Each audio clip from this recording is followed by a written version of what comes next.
राजस्थान का सूरज बेरहमी से चमक रहा था।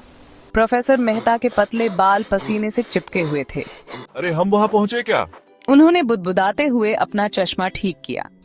एक प्रसिद्ध इतिहासकार, विराटनगर के खोए हुए शहर को खोजने का उनका जीवन भर का सपना आखिरकार पूरा होने वाला था।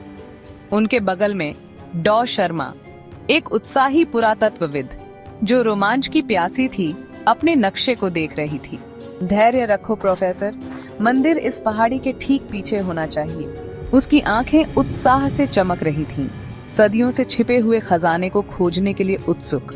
उनके पीछे पीछे विक्रम, एक सनकी पत्रकार, अपना माथा पोंछ रहा था। उनके संपादक ने इस अभियान का मजाक उड़ाया था, लेकिन विक्रम को उम्मीद थी कि एक सनसनीखेज खोज से उनके डूबते करियर को फिर से जीवित किया जा सकेगा।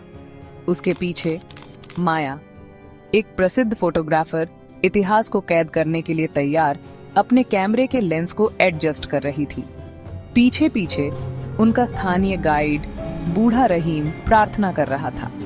उसने उन्हें प्राचीन खंडहरों को छेड़छाड़ करने के बारे में चेतावनी दी थी। एक श्राप के किस्से सुनाए थे, लेकिन रहीम को पैसों की जरूरत थी और बाकी लोगों ने उसकी चिंताओं को अंधविश्वासी बकवास कहकर खारिज कर दिया। रेत के टीलों में आधा दबा हुआ मंदिर एक भूले हुए युग का प्रमाण था। जटिल नक्काशी समय के साथ चिकनी हो गई, इसकी जंग लगी दीवारों को सुशोभित करती है। जैसे ही वे ढहते हुए तोरण द्वार से अंदर कदम रखते हैं, उत्साह हवा में तैरने लगता है। अंदर हवा भारी और खामोश थी, सदियों की धूल से भरी हुई। उन्हें सबसे अंदर वाले कक्ष में ताबूत मिला, जो ढहती हुई मूर्तियों के घेरे में स्थित था। बारीक काम वाली चांदी से बना, जो अब काला पड़ गया था। यह एक पत्थर की चौकी पर रखा था। जैसे ही प्रोफेसर मेहता ने प्रत्याशा से कांपते हाथों से ढक्कन उठाया, समूह पर सन्नाटा छा गया। अंदर फीके मखमल पर रखा हुआ एक स्क्रॉल रखा था। यह एक अज्ञात सामग्री से तैयार किया गया था, स्पर्श करने के लिए ठंडा और चिकना, घूमते हुए प्रतीकों से ढका हुआ था, जो उनकी निगाहों के नीचे लिखते हुए प्रतीत होते थे। संस्कृत, प्राचीन संस्कृत, लेकिन एक ऐसी बोली जो मैंने पहले कभी नहीं देखी। उस रात विशाल रेगिस्तानी आकाश के नीचे डेरा डाले हुए इतिहासकार बढ़ती बेचैनी को दूर नहीं कर सके। उनकी नींद ज्वलंत सपनों से ग्रस्त थी। एक भूला हुआ राजा, उसकी आंखें ठंडी आग से जल रही थीं। एक ऐसी भाषा में धमकियां फुसफुसा रहा था जो मेहता की आत्मा में गूंज रही थी। डॉ शर्मा ने भी परेशान करने वाली घटनाओं का अनुभव किया। जैसे ही उसने स्क्रॉल की तस्वीरें खींची, उसने प्राचीन प्रतीकों से फुसफुसाहट की आवाज सुनी।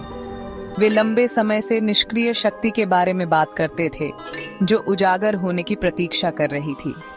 उसके तर्कसंगत दिमाग के बावजूद उसके दिमाग में एक ठंडी सी दहशत घर कर गई। विक्रम ने हमेशा की तरह संशयवादी उनकी कहानियों का उपहास किया। रेगिस्तानी गर्मी आपके दिमाग के साथ खेल रही है, उन्होंने घोषित किया, लेकिन यहाँ तक कि उसे भी बेचैनी का एहसास हुआ। हवा, जैसे ही वह खंडहरों के बीच से गुजरी, एक शोकपूर्ण विलाप लिए हुए प्रतीत हुई, सदियों से गूंजती हुई दुख की एक सिम्फनी। अगली सुबह रहीम अपने कर्तव्यों के लिए उपस्थित नहीं हुआ। उन्होंने उसे कैंप से थोड़ी दूरी पर पाया। उसका चेहरा दहशत से भरा हुआ था। उसका पैर एक अप्राकृतिक कोण पर मुड़ा हुआ था। वह परछाइयों और फुसफुसाहट के बारे में बेसुध होकर बड़बड़ा रहा था। उसकी आंखें डर से फैली हुई थीं। एक दुर्घटना, विक्रम ने जोर देकर कहा, हालांकि वह खुद भी असंबद्ध लग रहा था। लेकिन माया ने कुछ अजीब देखा। रहीम के गिरने के आसपास की रेत पर दूर तक पैरों के निशान नहीं थे। केवल उसके शरीर की छाप थी, जैसे वह वहां प्रकट हुआ हो। प्रोफेसर मेहता ने पीला चेहरा लिए मंदिर की दीवार पर बने शिलालेख की ओर इशारा किया, जो हाल ही में रेत के हिलने से पता चला था। यह एक अभिभावक की बात करता है, उन्होंने अनुवाद किया। उनकी आवाज धीमी हो गई। राजा की नींद का रक्षक, जो उसकी नींद में खलल डालने वालों को दंड देता है। दिन हफ्तों में बदलते गए, क्योंकि उन्होंने बड़ी मेहनत से स्क्रॉल का अनुवाद किया। प्रोफेसर मेहता, उनका शुरुआती उत्साह आशंका से भर गया। एक शक्तिशाली राजा की खंडित चेतावनियों को समझा। शहर के भीतर आराम करने के लिए रखा गया। उसकी आत्मा एक ताबीज से बंधी हुई थी। ताबीज, ये स्क्रॉल डॉ। शर्मा को एहसास हुआ उसकी आवाज कसी हुई है। हमने इसे मंदिर से हटाकर कुछ ट्रिगर कर दिया है। हमने एक ऐसी शक्ति को जगाया है जिसे हम समझ नहीं सकते। उसके शब्द हवा में भारी पड़े, उनके शुरुआती उत्साह के बिल्कुल विपरीत। विक्रम हालांकि हिल गया था, अपने संशयवाद से चिपक गया था। यह सिर्फ एक कहानी है, कब्र लुटेरों को डराने के लिए एक मिथक। उन्होंने तर्क किया, हालांकि उनकी आवाज में सामान्य दृढ़ता का अभाव था। लेकिन गहरे में संदेह का बीज बोया गया था। क्या होगा अगर किंवदंतियां सच थीं? उस रात जैसे ही चांद ने रेगिस्तान पर एक भयानक चमक डाली, माया ने इसे सबसे पहले देखा। एक परछाई, आसपास के अंधेरे से भी गहरी, खुद को एक टीले के आधार से अलग करती है और उनके शिविर की ओर बढ़ने लगती है। यह हवा को धता बताते हुए अप्राकृतिक तरलता के साथ चला गया। वहां कौन है? विक्रम ने चुनौती दी। उसका साहस उसके बढ़ते डर पर एक पतला सा आवरण था। परछाई खामोश और तेज अपना दृष्टिकोण जारी रखा। माया ने धड़कते दिल से अपना कैमरा उठाया और एक तस्वीर खींची। फ्लैश ने घूमती रेत के अलावा कुछ भी नहीं रोशन किया। अचानक रात में हड्डी ठंडी करने वाली चीख गूंज उठी।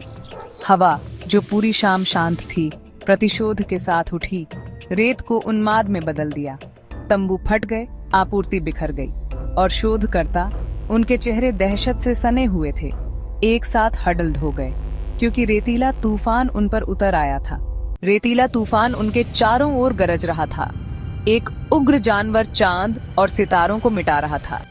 तंबू फट गए, आपूर्ति बिखर गई और हवा एक अंधाधुंध घुटन भरी धूल से भर गई।